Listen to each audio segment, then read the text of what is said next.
Katia, bonjour. Oui, bonjour à tous les deux. Merci de m'accueillir. Je vous en prie.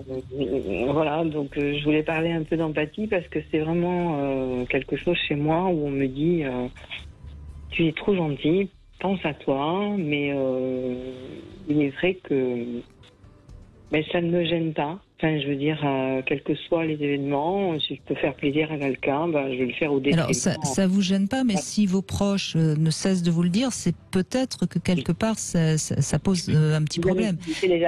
Mais ce qui est intéressant, c'est vous êtes trop gentil, vous disent vos proches. C'est pas la même chose, être gentil et l'empathie, finalement, Serge Tisseron. Non. Même si ça se touche, bien sûr. Hein. Non, vous savez, quand on dit à quelqu'un tu es gentil, ça veut dire tu fais ce que j'attends que tu fasses.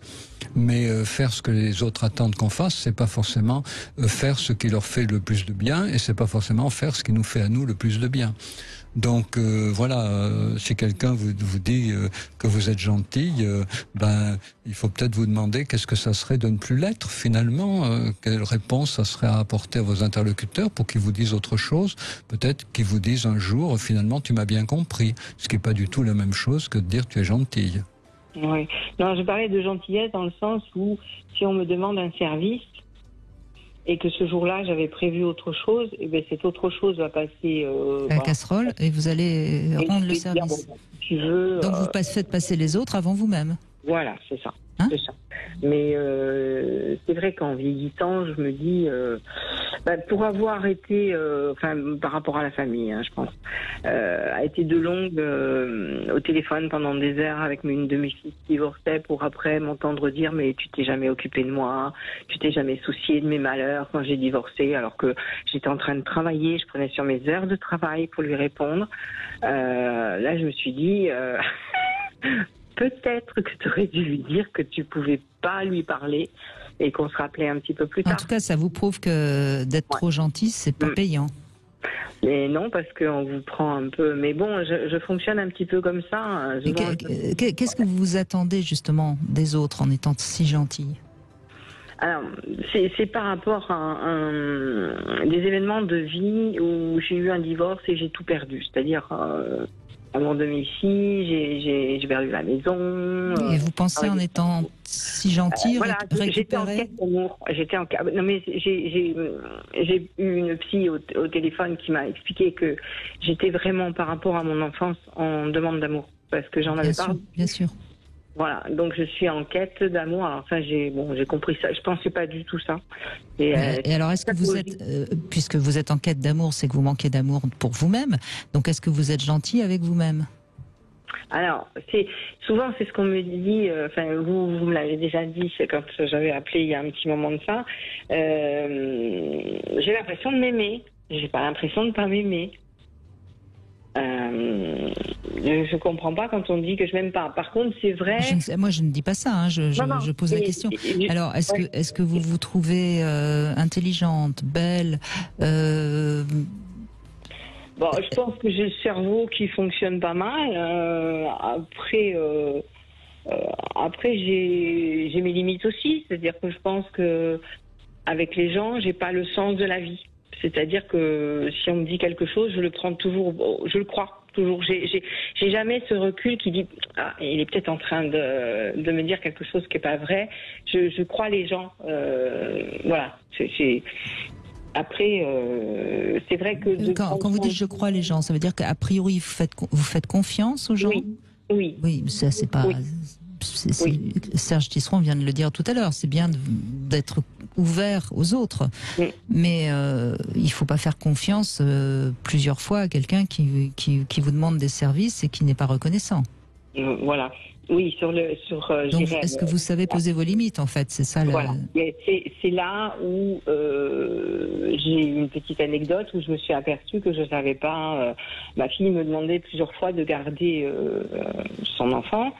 Et mon compagnon de l'époque, à un moment donné, il lui dit mais tu habites chez moi, on pourrait peut-être me demander la permission. Il a réussi en quelques mots à mettre les limites.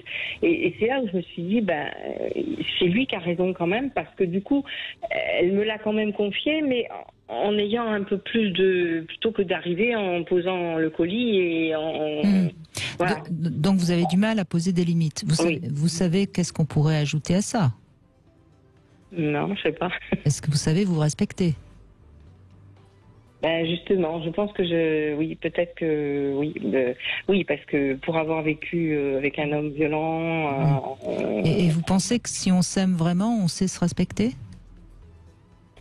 Ben, je pense que si on s'aime, on sait se respecter, oui, sûrement. Ça marche normalement de pair.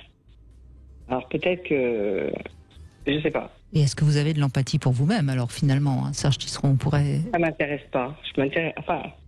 Ouais, c'est beau, c'est fort ce que vous venez de dire, Katia. Oui. Vous savez, il y a deux façons d'avoir l'impression d'être empathique vis-à-vis d'autrui. La première façon, c'est un peu celle que vous décrivez, c'est-à-dire de répondre oui aux demandes qu'ils vous font. Donc vous avez l'impression que vous les comprenez puisque vous répondez à leurs demandes. Mais il y a une autre façon d'être empathique, c'est de leur faire des surprises avec des choses peut-être ils n'attendaient pas, qu'ils n'auraient pas imaginées, et qui leur montrent que en fait vous comprenez leurs préoccupations. Mais si vous êtes uniquement dans le premier type de réponse, très vite la tentation d'un certain nombre de vos interlocuteurs, ça va être d'exploiter votre gentillesse. Alors que si vous êtes dans la seconde attitude, c'est-à-dire d'essayer de comprendre suffisamment votre entourage pour le surprendre par des gestes, des attitudes, des propositions qu'il n'aurait peut-être pas cru capable que vous puissiez faire, eh bien vous allez attirer l'attention de votre entourage sur vous, et puis vous allez petit à petit modifier la relation que les gens ont avec vous.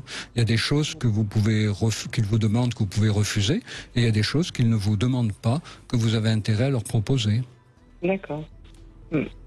Entre guillemets, je pense que soyez peut-être plus décisionnaire.